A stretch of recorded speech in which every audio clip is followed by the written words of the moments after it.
ان دنوں آپ نے سوشل میڈیا پہ ایک چیز یقیناً دیکھی ہوگی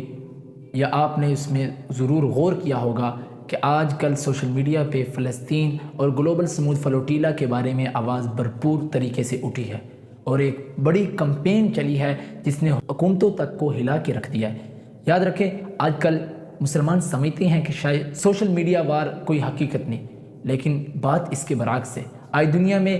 80% لوگوں کے پاس موبائل موجود ہے، ہر شخص سکرولنگ کر رہا ہے اور ہر شخص کوئی نہ کوئی چیز لازماً دیکھ رہا ہے۔ ایسے میں جب آپ کردار ادا کرتے ہیں، آپ ویڈیوز کے ذریعے، آپ پوسٹ کے ذریعے اپنا پیغام پھیلاتے ہیں اور دنیا کو بتاتے ہیں کہ یہ چیز غلط ہو رہی ہے، تو اس وقت یقیناً ہمارا جو بنایا ہوا بیانیہ ہے وہ لوگوں کے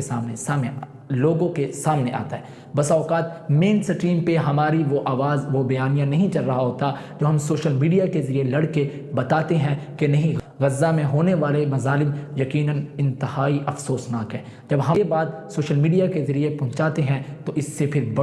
بڑے بڑے حکمران بھی لرز اٹھتے ہیں، یہ بات پھر ایوانوں تک پہنچتی ہے اور عوام اس سے بیدار ہوتی ہے۔ لہٰذا مسلمانوں کو چاہیے کہ ڈیجیٹل دور کے تقاضوں کو سمجھتے ہوئے اپنے اکاؤنٹس کو اور اپنی تمام ایکٹیویٹیز کو اس لحاظ سے ترتیب دے کہ ہمارے اکاؤنٹس اور ہماری آواز ان مظلوموں کے لیے وقف ہو جائے، ہماری بات ان مظلوموں کے لیے وقف ہو جائے اور ہم دنیا کو بتائیں کہ کیا غلط ہو رہا ہے اور کیسے اس کو ٹھیک کرنا ہے۔ تو امید ہے آپ سمجھ چکے ہوں گے کہ جدید دور کا تقاضا سوشل میڈیا پہ بھی جنگ لڑنا ہے اور سوشل میڈیا کے ذریعے بھی عوام کو